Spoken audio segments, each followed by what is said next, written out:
This is the Gutsy Health Podcast with Janique and Tristan Roney. Hey guys, welcome back to the Gutsy Health Podcast. Hi everybody. We have Ryan back on the podcast, you guys, because you guys have asked for him so much. Oh Specifically, we're talking about Ryan Blaser from Test My Home. From Test My Home. And he did the last EMF episode with us that was released, I think December 17th, wasn't it? Yes. So Ryan, welcome. Yes. Thanks for having me. Yes. Did you know you were so popular? No. Like, oh my gosh. I didn't know that many people were interested in EMF stuff. So many people are interested in EMF stuff, so much so that we have to have like a follow-up because people listen to the last episode and they're like, and now what? Like, what do I do? And yeah, it was kind of an eye-opener, yes. but it just really got them thinking about it. It didn't necessarily take them all the way to let's do something about this. And I think that's where a lot of the questions have come from. It's, well, now I know what's out there and what I could possibly be dealing with. Now what? Exactly. So if a lot of you haven't listened to that episode, don't worry. We're going to kind of do a quick recap here. So Ryan, tell us who you are, what you do, and then we'll go into what EMFs are. So I've been an electromagnetic engineer for over 20 years now. Currently a building biologist, and we do in-home assessments for water, mold, air, radon, chemicals, light, sound, vibration. But mostly the EMF stuff is starting to become a big issue, and we focus more on the electric fields, magnetic fields, and radio frequency, which covers all the wireless devices. Very cool. And what are EMFs for listeners today? Because we're going to be utilizing these different terms today, and so we want you to be an expert so you can understand and kind of know what it is we're talking about. Okay, so EMFs are the energies that we have in the air and in the wiring that we have in our house. So our Earth has a static magnetic field. We have a North Pole and a South Pole, and that field doesn't change. But we have power lines that run through the air and they run through our house, and those emit out a magnetic field and they emit out an electric field. Then we also have wireless devices that transmit our voice and our pictures and our Instagram and all this stuff over the airwaves, and those require high levels of power to get that data. Right. So when we utilize the term EMF, we're kind of lumping all of these three different energies into one term, right? Right, correct. And we really shouldn't be doing that. So, right, because we need to get more specific about which type we're talking about.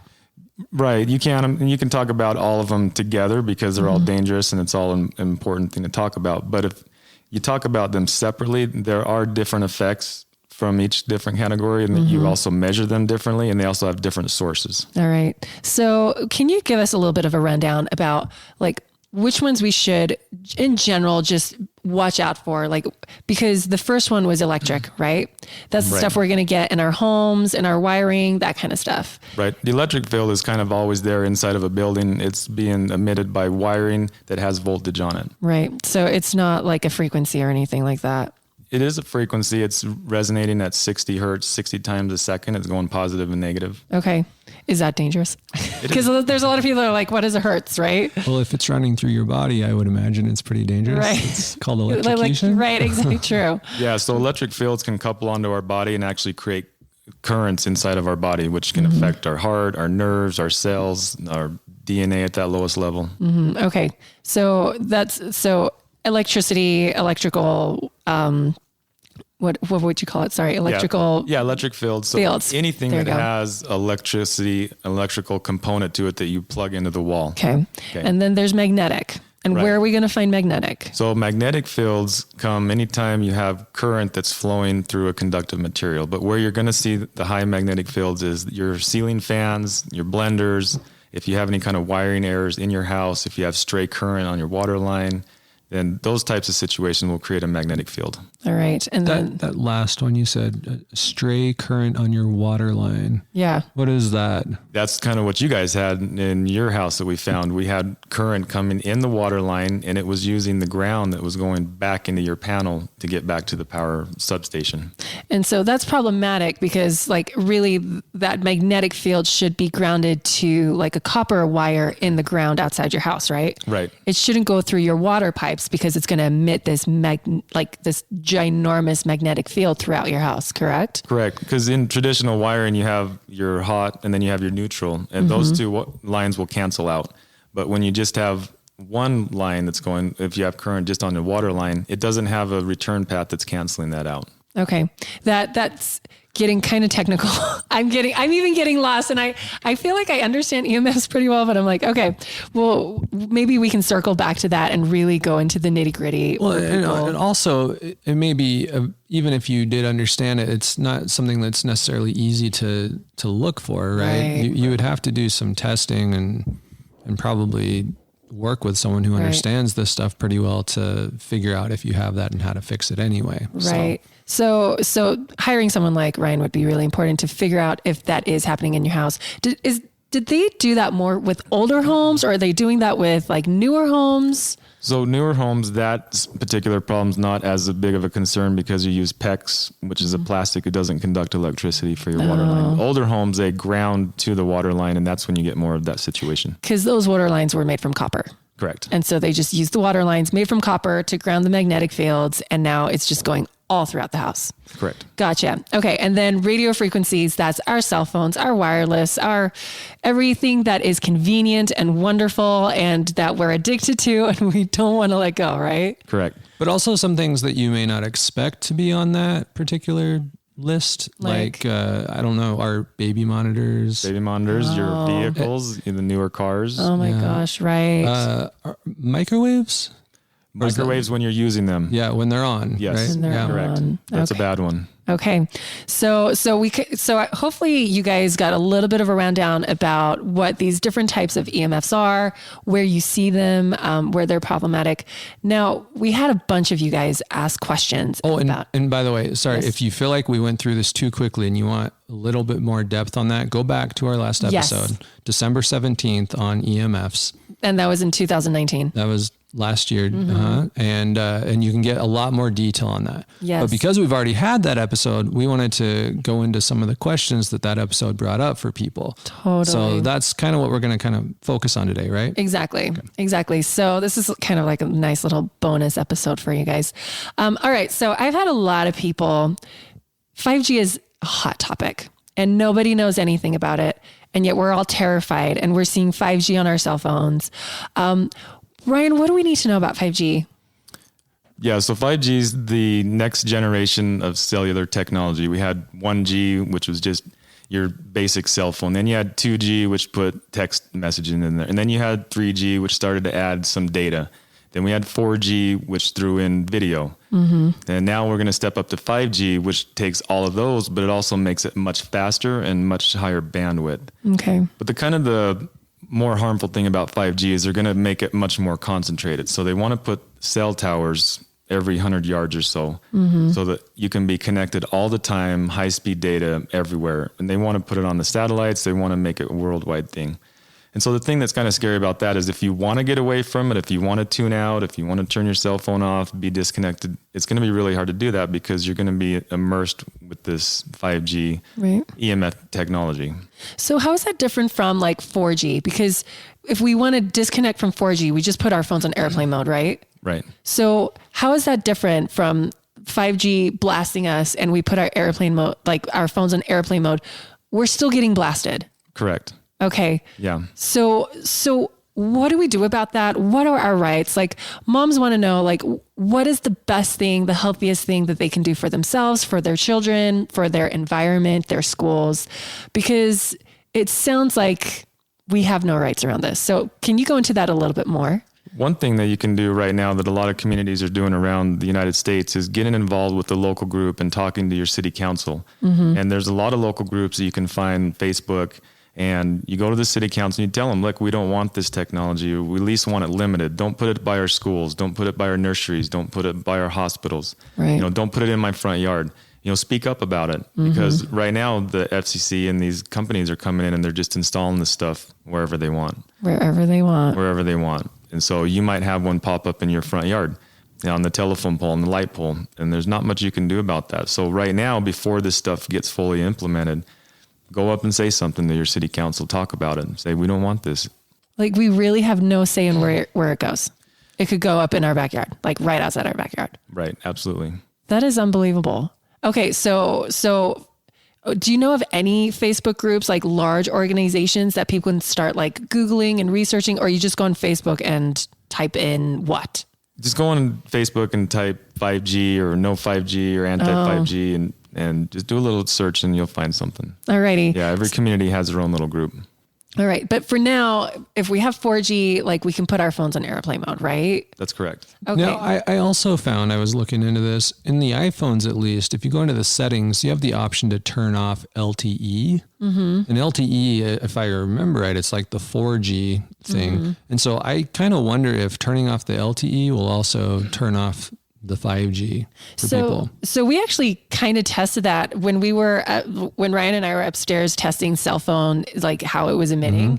When I turned that LTE back on, his gauge went through the roof. Isn't that correct? Yeah. So you can turn off right now your LTE. Wouldn't you say that would be a good option for people? Yep. There's different levels on your phone that we can, and we played with that a little bit. We turned just the Bluetooth on and we saw the levels, and the Wi-Fi, which is a little higher, and then the cellular data, and then the LTE, the highest. So, so obviously the less you have on, the less your phone is emitting, right? Yes. And so you just have to figure out what's going to work for you. Right. Okay. So for someone listening here, like they're looking at their cell phone and they're saying, what should I do, Ryan, with my cell phone right now? So you can try and put it on airplane mode whenever you're not using it, right? That's probably the biggest thing you can do is put it on airplane mode when you're not using it. Okay. Is using your Wi-Fi on at the same time as like cellular network? We should just do either or, right? Yeah. So some people, you can use cellular calls over your Wi-Fi, and that's going to be less dangerous. But ultimately, putting it on airplane mode and then using landline if you can. I know that sounds old school. Right. Super old school. Most people are like, what is a landline? You can get them pretty cheap these days. We have UMA at our house. It's $6.99 a month. And it's a landline that plugs into your router and no EMFs. Nice. So then we could ignore a landline instead of our cell phones. Right. Exactly. But okay, so they're looking at their cell phone. You pull that, like if you have an iPhone, for instance, you pull down that screen that shows you your Bluetooth, your Wi-Fi, your cell phone signal. You want to just have one of those on versus the three. If you can, yeah. Okay, because having all three of those on, your Bluetooth, your Wi-Fi, and your cell phone signal, it's pulling multiple things all at the same time. Versus one thing at a time. So it's compounding. It's like 10 plus 10 plus 10 equals 30.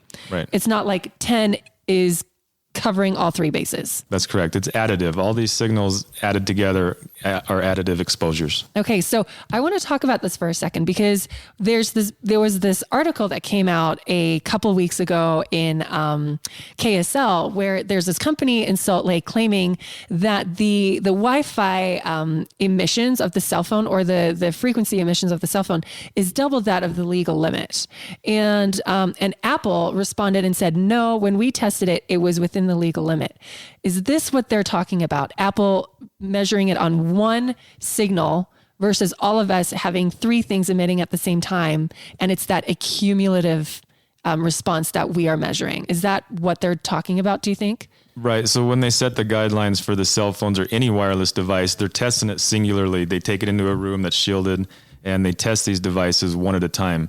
Hold on. I want to stop you there. A room that is shielded. Right. So you're not getting any outside interference from any other frequency devices. Right. So let's take this to something that's real. You're going into a restaurant and everyone has their cell phones on. That's all accumulative, right? Right. It's all additive. Not a shielded room. It's not a shielded room, and you're being blasted by your phone and the person next to you and the person standing behind you and the person probably working in the restaurant serving your food, right? Right. And the Wi-Fi and the Bluetooth and the earpods and then all the FM radio stations, the AM radio stations, the television stations, the police scanner, their radios, the airplanes, the satellites, all that stuff is additive. You add all that stuff together. Add it all together. Yes. So now Apple is taking their cell phones in a shielded room where all of that is not added. And then they're measuring the phone. One aspect of the phone at a time. At a time. And that's with no apps on in the background, because you were saying the more apps you have in the background, that because they're all collecting data all the time, then they're pulling more data. So your signal is stronger, correct? Correct. Can you tell us a little bit more about that? Well, before I answer that, I just want, because there might be people out there saying, oh, this is BS, this isn't true. Where's the basis for this? I'm getting this information right now directly off the International Commission for Non-Ionizing Radiation Protection. That is the worldwide commission that the FCC, the World Health Organization, NIOSH, and OSHA all pulled their limits from. There was a study that was done in 1998. It's the Guidelines from Health and Physics. It's number 74494. All this information is coming off directly from their website. How can people find that website? What's the... So they can... That was a mouthful on their name there. Yeah, they can Google ICNIRP, which stands for International Commission for Non-Ionizing Radiation. ICNIRP. And then use Google EMF exposure limits. Okay. There you go. And it will, all this information and all this studies are in there. Cool. Okay. And this is a government set website. So they have set limits. Absolutely. Right. So there are limits, and Apple is abiding by those limits by measuring these cell phones in a shielded room and measuring one aspect at a time. One at a time. Okay. Yes. And it's just, and you, as you were saying earlier to us, it's just pushing it's barely within the legal limit. Yes. Okay. But then we take ourselves now to reality, to every day where we're in an office building and everyone has their cell phones on them, and it is pulling Wi-Fi and it's pulling Bluetooth and it's pulling cell phone signals.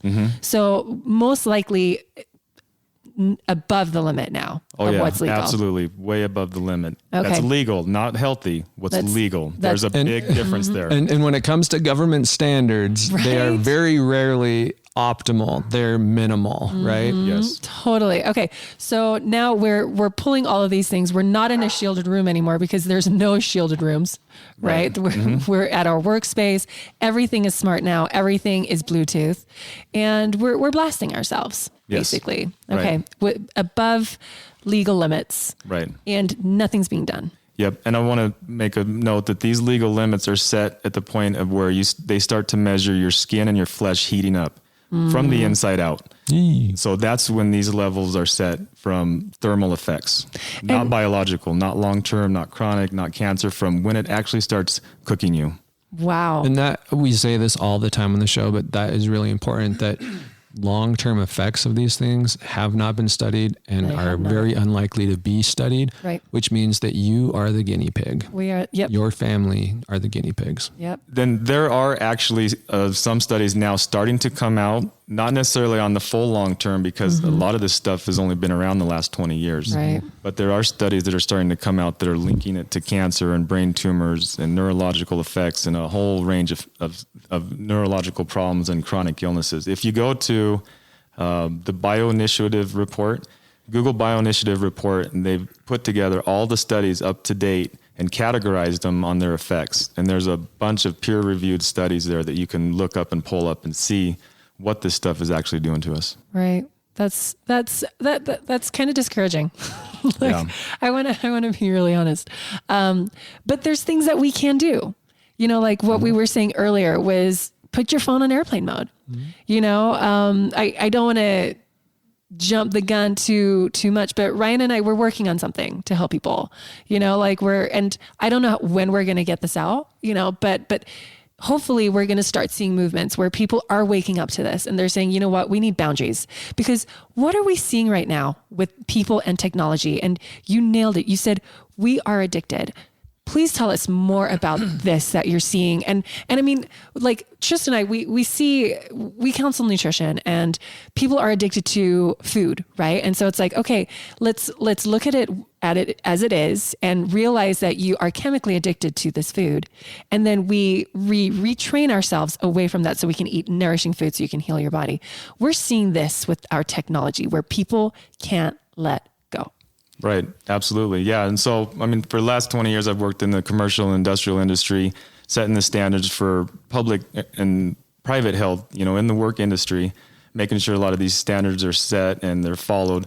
But I saw that so much affecting people's health. And so, to me, I wondered what's going on in the home, because there's really nobody out there setting standards in the home and making sure that these levels aren't being overrun inside the home. And so when I started doing this and getting into the homes and seeing people that are truly sick from this stuff, it was amazing. It blew me away. How many people call me up on a daily basis and say, I am sick from this stuff. Like, I can't sleep. I have headaches, a whole range of problems. And we go into their home and we find that their exposure limits are through the roof, really high. And as soon as we take this stuff away, a lot of their problems go away. And so I'm seeing this on a daily basis. But when you brought up the addiction point, that's a big one that I'm seeing. And not just the kids and the teenagers, us adults are addicted to these phones too. Tristan, you were mentioning how with our last podcast, you had a lot of men come up to you and be like, this has caused marital issues, because what we're seeing is women are totally on board. They're like, yep, let's switch off Wi-Fi at night. Let's put our phones in airplane modes. And husbands, spouses, what's happening? And well, obviously they're not very happy about it. Right. And there's a good reason for that, because technology has brought us a lot of convenience. So much. Right. We have blazing fast internet that goes right to the palm of our hand. So we can watch whatever videos we want. We can play video games whenever we want with our friends on the other side of the world if we'd like. And now people are telling us, this is bad for you, right? That's not fair. That makes life harder. Yeah. So yeah, they're upset about it. And because they don't have the education on it that some of the people who have listened to the podcast have gotten, right? To them, it just seems like, well, there's these tinfoil hat crazy people telling my partner that all this stuff is bad for me. And now I have to go through all this inconvenience and potentially pay out money to change how our house functions. And for what? Right. So I think a really good question that maybe we can try to help people answer is, how do you get someone on board with this? Like, how do you explain it to them in a way that helps them see the importance of it? So I want to bring up something. I think we spoke about this in the last episode, but these husbands would go on the internet and then research and be like, look, this graph shows that on these frequency waves, like cell phones are here, and then you have sun, and then you have x-rays, and then it gets worse and worse. So it's safer than the radiation from the sun. Like, why is it so hard? Because what you explained is we have the magnetic, we have the electrical, and then we have the radio frequency. Why can we not find these levels of the radio frequencies of all of these machines? It's so hard. It's so hard. You try and Google and you can't find it. Right. Yeah. You got to know where to look for this stuff, because obviously a lot of this stuff we're looking at is on wireless technology. Right. And so you're not going to find a lot of anti-wireless technology propaganda out there on a wireless device. Right. So where do we find them? Because these husbands were like, look at this article, look at this research. Like, you see, it's safer than, whatever, like microwaves are fine. Like, so how do we have this disconnect, and how do we get around it so that everyone can kind of be on the same page? The best thing is to really do some research into you can look in the World Health Organization. You can even go to the FCC website. You can go to, OSHA, NIOSH. There's a couple other websites. Type in federal EMF exposure limits. Do the research yourself and see what these levels are. But if you want to put a little common sense to it, our bodies, our humans as a society has, over the past million or however many long years we've been on this earth, have evolved in a static electric field and a static magnetic field with a north and a south pole. Just in the last 100 years, we introduced non-native EMFs. That's alternating current, alternating frequencies that affects our bodies. So our bodies run on electrical and biological and chemical. So our hearts, our brain cells, our nerves, all this stuff runs on electrical impulses. So our bodies have been developed in the static field, and now we're introducing this non-native EMFs, these alternating fields, these way higher than frequency than normal, than what we're used to. And now we put on top of that wireless technology that's really high frequency, really high power, and it's affecting our bodies. Yep. Well, it's that conversation of, in hindsight, how did people in the 20s and 30s not know that smoking was terrible and cancerous for them? Now it's so obvious. Is Wi-Fi going to be what smoking was 50, 60 years ago?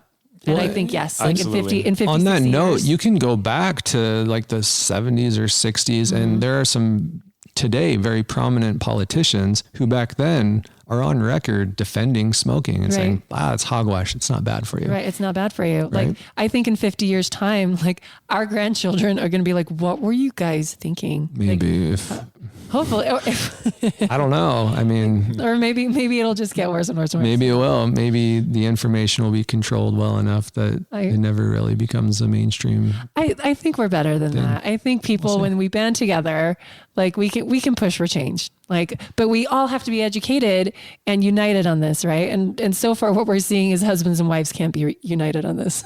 Yeah, I see that a lot. Unfortunately, unfortunately, EMFs right now is very polarizing. It's so polarizing. Well, and we talked about the addictive nature of the internet, right? Mm-hmm. And I think that there's a parallel here that we're addicted to this stuff. So we're literally working against our own kind of cravings, right, in order to become educated on it. Totally. So it's hard for the average person to want to care. Right. Like, why should I get educated on something that's just going to make me anxious and inconvenience my life? True. I'd rather stay ignorant and I'll probably be fine. Mm-hmm. Right. And you'll probably never be able to tie whatever issues you develop back to this sort of stuff. Mm-hmm. So you can live your life in sick bliss. Yeah. Yeah. There's really many layers to this onion, and it really goes much deeper than, is this healthy or not? Or does EMFs affect us or not? Because you have the addiction factor with wireless devices. You have the content that's available to young children. You have the security, how easy it is to hack into these wireless devices. Then you have the whole data collection aspect. You know, the government and all these companies are collecting all this data on us and selling it. And so you have all these things that you put in together.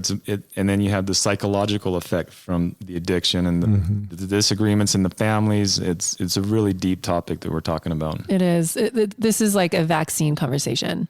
Like, people are so polarized with vaccines, and I feel like EMFs is kind of in that realm of polarization where there's so many unknowns, but what we do know is that we don't know enough, and yet we're blasting forward into this. Well, and Ryan, you're looking at me and you're like, oh, I know.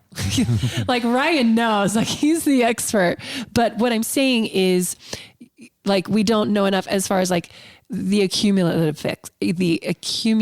effects and stuff. And like, we need more research, like like the research is there, but people want like hundreds of thousands of research to back this up versus like 10 or 100. Like, what would you say the world of research with EMFs? Is there a lot of funding going into this?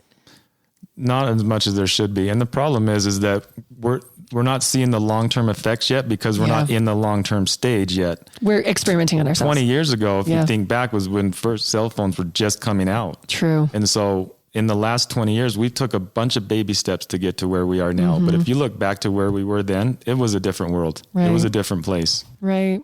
Right. So yeah, we're like Tristan said, we're the guinea pigs. Mm-hmm.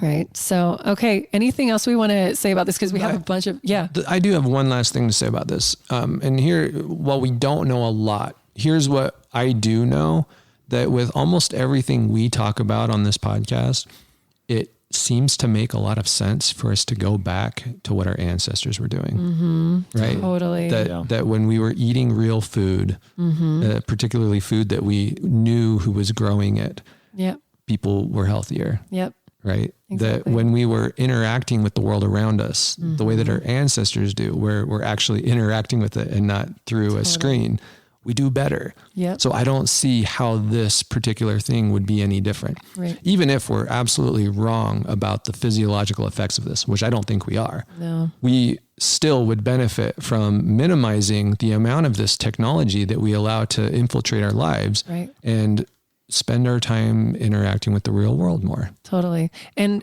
kind of going back to, we talk a lot about eating natural food versus man-made synthetic food.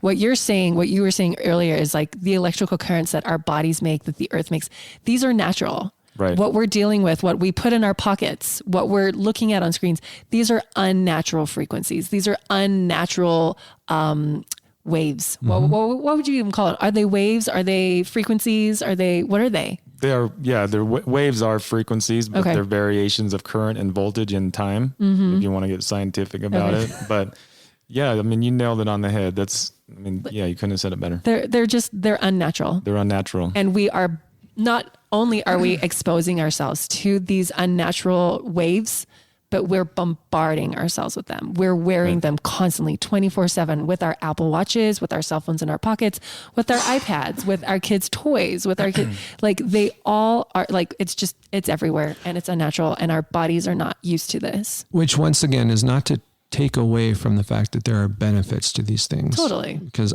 I don't want anyone to get the impression that we are like these extremists that want everyone to go back to living in a tent and herding sheep or something. Totally. The fact is that we do benefit in a lot of ways from these things, like having 911 in your pocket if you need it. That's a very valuable thing. Being able, in our business, we interact with people on the other side of the world. Yeah. I literally did a consultation with someone in Eastern Europe this last week, and that was available to us because of technology.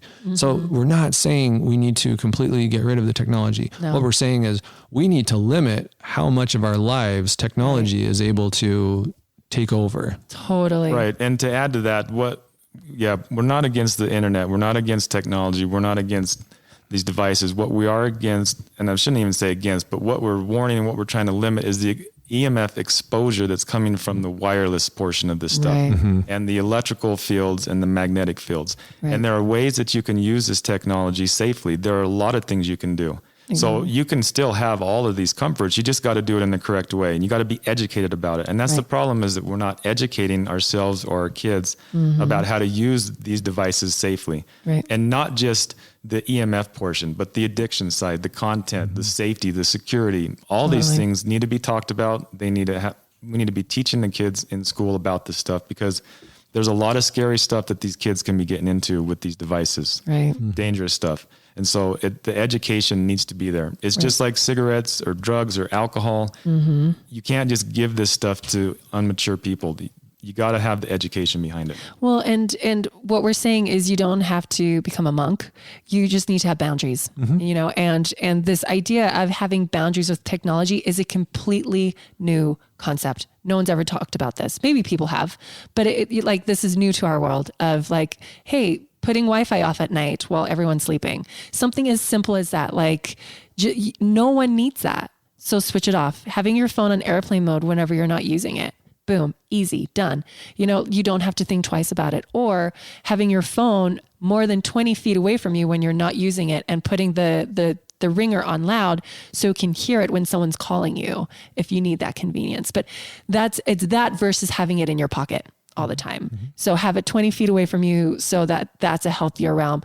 Having one thing drawn to it. So not Bluetooth and cell phone wire, signal and Wi-Fi, like do one of those, you know, just like making these little limitations. It would be like saying, hey, being out in the sun, like sun, it radiates you. So never go in the sun. No, go in the sun. It's so good for you. But that actually is a big topic that's been up for us lately. So we're not just pulling that out of thin air. But what we're saying is don't be in the sun for 12 hours a day, because you're going to burn yourself, right? Like limit it, like do 30 minutes at a time, you know, go in the sun and be in the shade a lot. Like, you know, a couple hours, awesome. But 12 hours every day, like you're going to burn yourself to a crisp. So that's what we're saying, is just limit it, you know, be smart about it. And you don't have to make life extremely inconvenient. It's just small little things that you can be a little bit more conscious about, but not anxious about. Right? Okay. Well, I think that kind of pounds that topic into the ground. So let's maybe get to some of the other questions that came up. So some of the other questions that came up were stickers and stickers and blockers and the harmonizers. Harmonizers. Yes, exactly. So let's talk about those because this is a big one. So from a physics standpoint and from an EMF exposure standpoint, they do absolutely nothing. Yeah. I've measured all of them. A lot of my clients that I go to their house, they have these things. And so I take the opportunity to measure it and show them and give them an example of what they do. And they don't do anything to lower EMF exposure. If you talk to some of these people that sell them, they'll tell you, well, they neutralize or they line up the cells in your body or they do all these other things. That might be. And if that's what you're trying to do, that's what you should claim that it does. But if you're trying to lower EMF exposure, if you're trying to cheat your way around using these devices and not getting hurt, that's not the way to do it. These devices are not doing that for you. And just to reiterate that point, they may or may not, those harmonizers may be lining up the cells the way that they say they are, but we can't test that. We have no way of knowing whether that's really happening. So you're gambling with your own money and your health if you go that route. I can tell you 100% as an electromagnetic engineer that they are not lowering your EMF exposure, period. Right. Absolutely not. How about the cell phone covers? Like, cause like it's covering like half the phone. Now there's some people that say, well, then it makes the exposure on your face more intense because it's blasting you from one side versus it being exposing like on the back and the front. So what do you have to say about that? So it depends on how you use the device. So these cases, the front that covers the front is usually shielded. And so when you close, you dial, you get the phone call going, and then you close the case and you put that up to your head.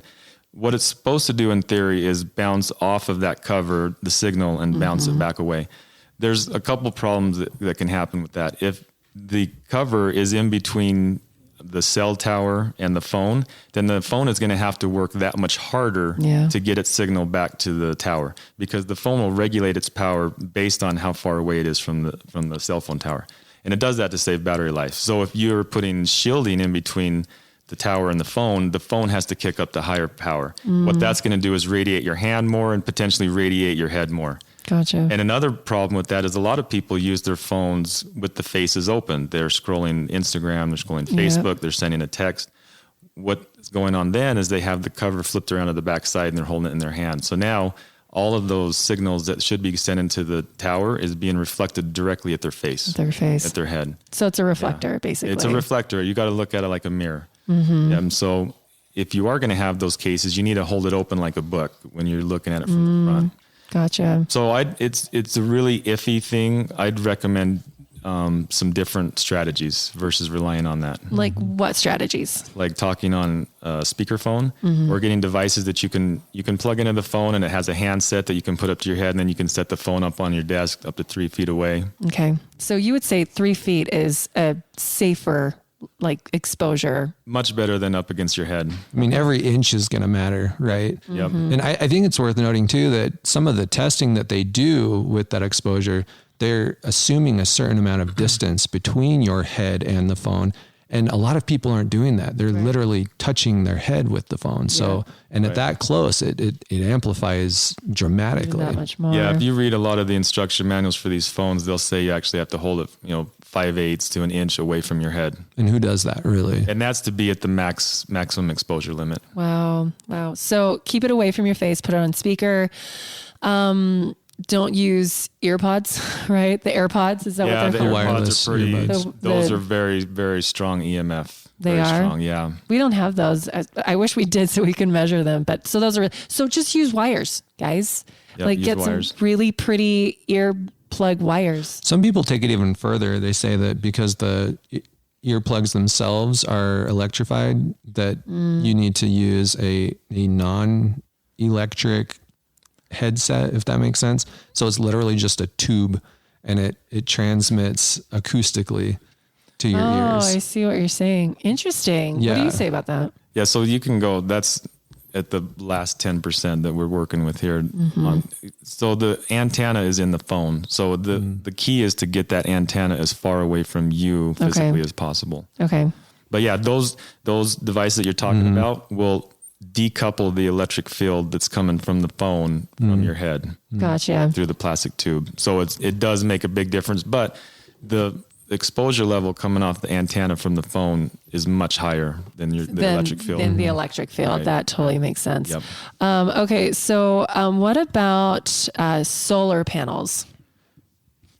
So solar panels from a health standpoint will create dirty electricity, and dirty electricity we didn't talk about a little bit, and that's basically just interference on the electrical line. It'll have spikes, and if you look at it on a graph, instead of having a smooth sine wave looking signal, you have spikes and peaks in there, and that can be harmful for you. So that's all solar panels on people's homes. Right. And it's not necessarily the solar panel, it's the inverter that converts the 12 volt to the 120 volt AC. Could you get a converter that that doesn't produce dirty electricity? I get that question a lot. And I think there is some companies that make those. They're a lot more expensive. They use a lot cleaner circuitry.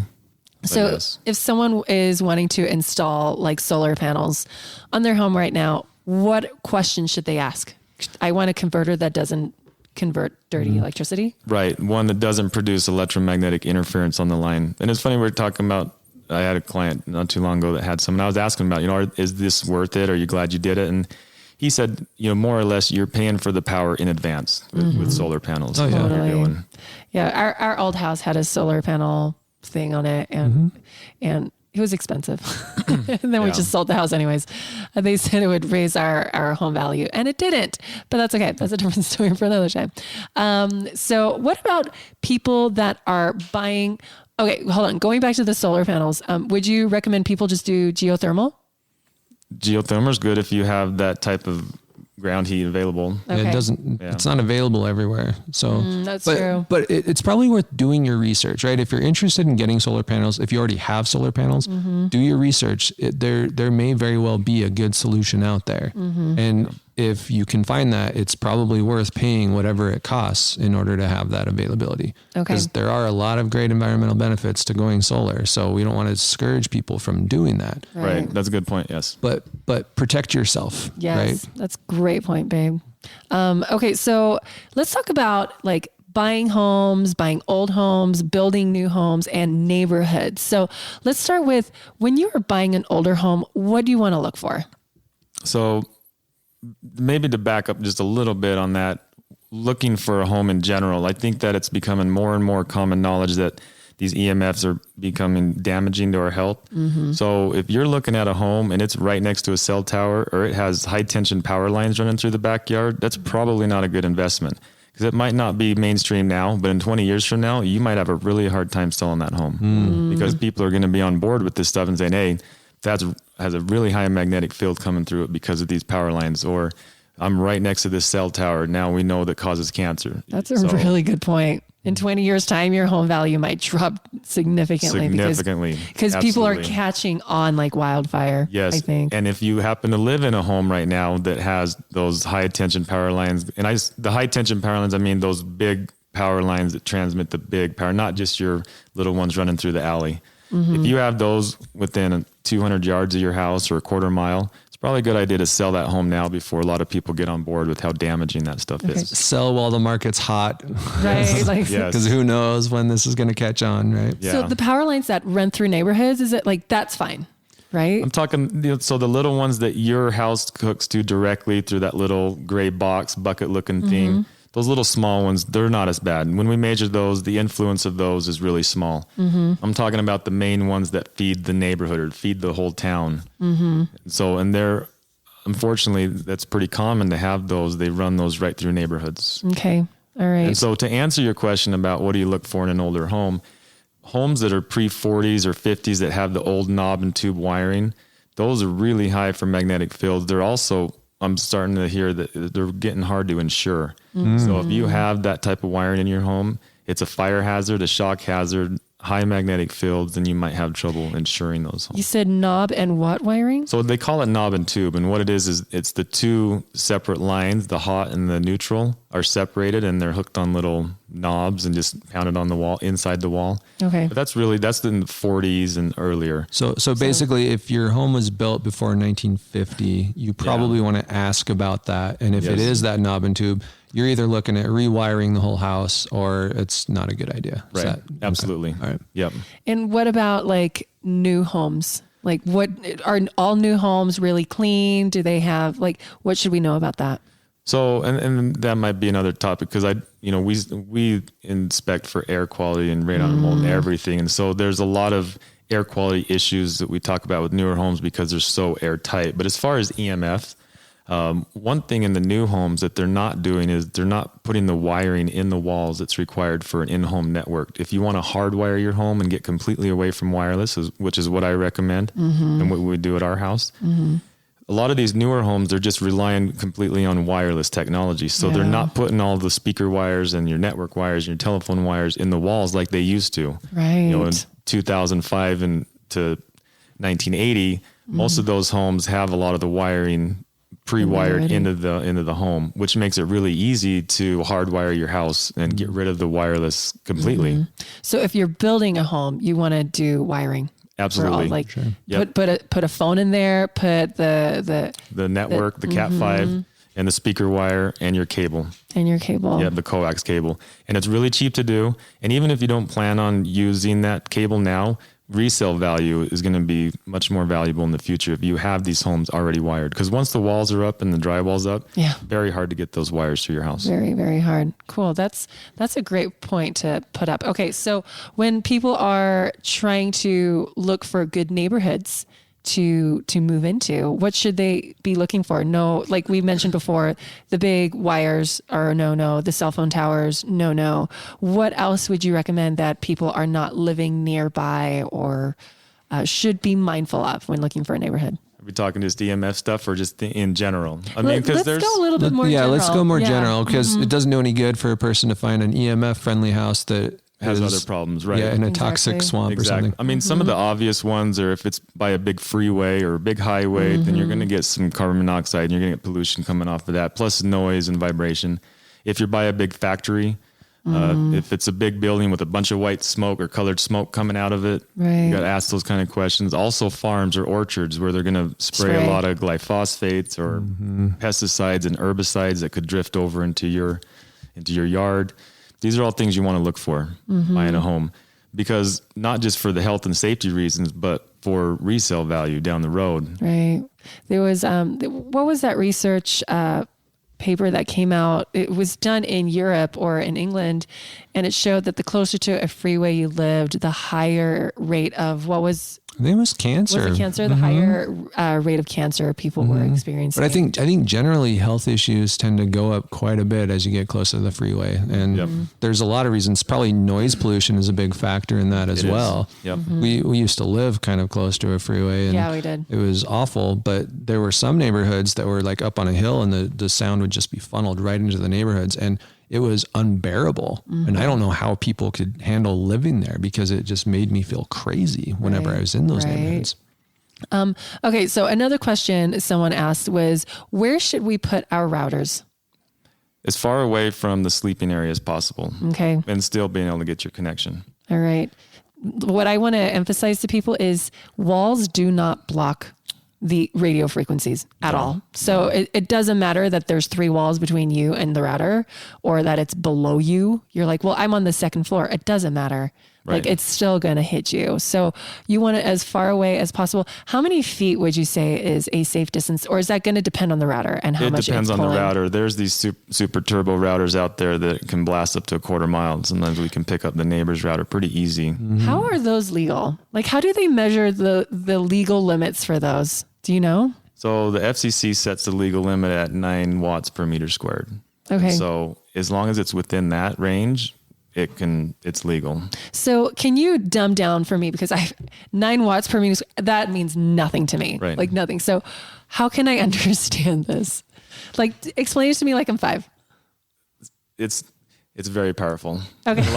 It takes a lot of energy to... I mean, for example, our neighbors on one side have a very powerful router, and we get 5 bars from their network in our house, even on the opposite side of the house. Oh, geez, right. And I don't know what exactly hers is transmitting, but that's strong stuff. So what do people do when they live in apartments?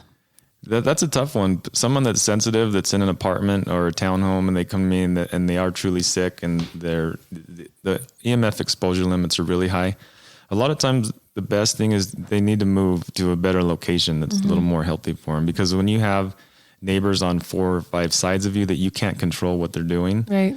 You need to, and you're sick and it's affecting you. Really, the best thing you can do is move, because to try to shield your home is very expensive, and in most cases they don't own the home. Exactly. So they don't have that option. Is there paint people can use, or fabric? Like what can we buy to protect ourselves? So there is paint and there is fabric. We were playing around with the fabric today, and we found out how many layers do you actually need to bring the level down to where the cell phone doesn't even work. So many. It was like 8 layers or something. Yeah, and that was some of the best fabric you can get with the silver lining in it, silver threads. They make canopies out of that same material, but it doesn't lower the exposure all the way. It helps a little bit. Right. It dims it down. And also expensive too. There's also tinfoil. There's tinfoil. You could line your entire apartment with tinfoil. That'll really keep your friends. So those tinfoil hats are a real thing. They really do. We were actually experimenting wrapping a cell phone in tinfoil earlier today. It takes 2 layers. 2 layers will do it. Yep. 2 layers of tinfoil. You wrap your cell phone in and it protects you from harmful EMFs. So, yeah. No. On that note though, this concept of moving because of EMFs, there's a lot of people like, oh my goodness, that's so crazy. But if you lived in an apartment where the water was toxic sludge, you wouldn't think twice before getting out of there. Right. And if you are sensitive to these things, then your health is absolutely worth it. Well, think of it like this, like people that move into an apartment with mold, like it's illegal, like the land, like the owner has to do something about an apartment with mold. I think we're going to, in like 20 to 50 years time, we're going to realize, oh my gosh, like this high EMF, like it's almost the equivalent of, it can be the equivalent of mold. You're so optimistic. People. You are so optimistic. I don't think that'll happen. Stop talking. I should stop talking. I think it'll be earlier than that. I think within 10 to 20 years, it's going to be treated exactly like cigarettes. Yeah, absolutely. It should, again, people are listening to this and they're probably having heart attacks. You guys, I'm so sorry. Maybe we should take like a commercial break or something. Play some like happy, like elevator music. Well, I think focusing on what we can do is really good. Talking about the options that we have, because there are a lot of options. I want to get to that at the end. Please hang in there, you guys. Like, don't have a heart attack right now. We are getting like, there's so much hope. There are so many options. There's so many things you can do. So just like keep listening to us for the next 10 minutes and you'll get that. Okay. There were some other questions. Maybe we should like cruise. Well, I wanted to say something else about the router question, because people ask, how far away should we put it? A lot of routers have Ethernet ports in the back. Yeah. And you can actually turn off the signal. So it's not a Wi-Fi router. Right. And then it's basically just an Ethernet bridge, right? And then you can directly plug your computer, TV, whatever, into the Ethernet port, and you've got everything you need without having the Wi-Fi signal there. Right. You just have long Ethernet cables. Right. I like that. So that honestly would be the best option. And if you can't do that, then move it to the other side of the house. Right. And so when people talk about hardwiring their home, that's exactly what they're referring to. And they make adapters for your cell phones also, and for iPads, for almost all the wireless devices. You can plug them in and hardwire. Can you get those on Amazon, or is there a better place? Yeah, Amazon. You can get them on Amazon. So there you go. So simple. There you go.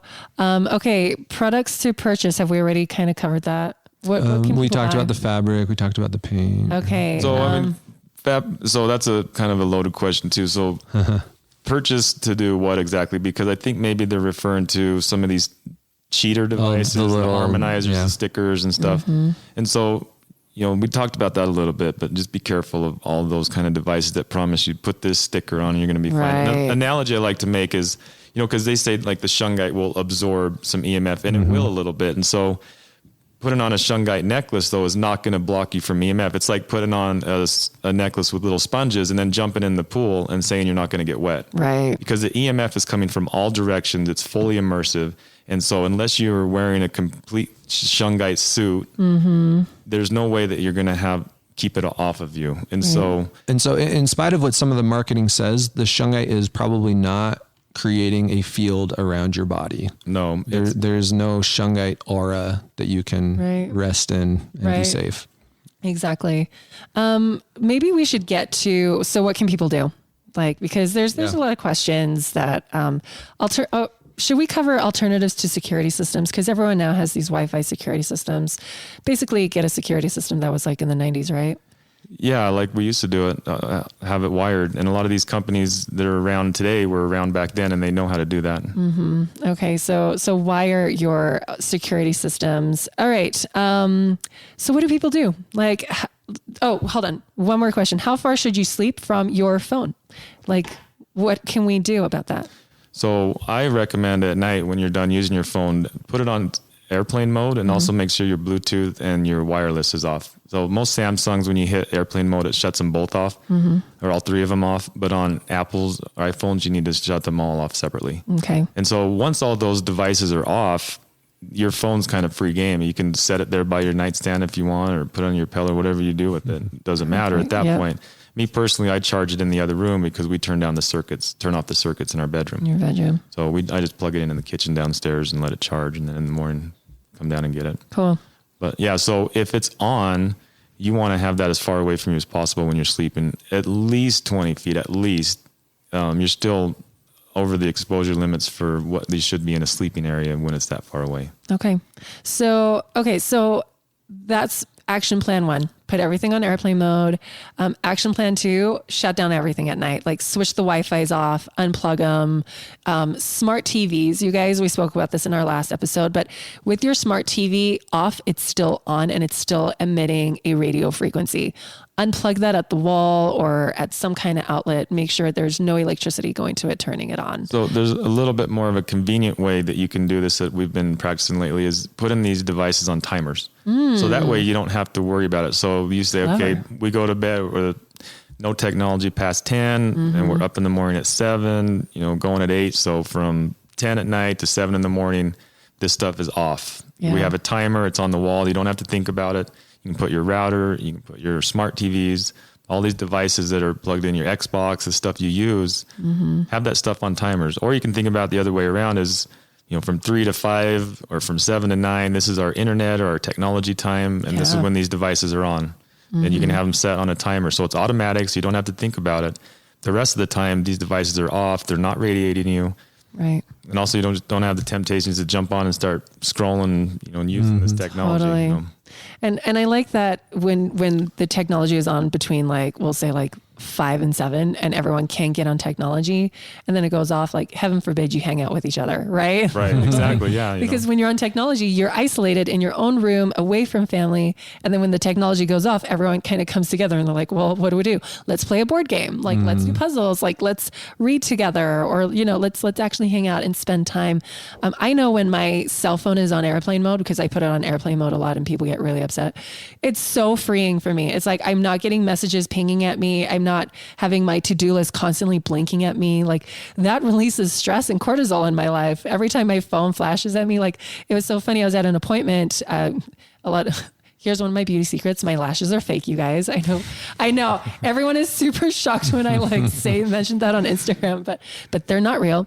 And I was laying down on a table and the lady doing my lashes, she's like, your phone is blowing up. And as she said that, I could feel the cortisol rushing through my body because I'm like, oh no, I have so many things I need to do, And so we don't realize that these little pings, these little messages, they're creating a they're microdosing us with stress, so just switch them off and you're completely liberated and free. And you'll realize oh my gosh, this is a very freeing experience. So just having these little boundaries, right, would just be so helpful. What else can people do?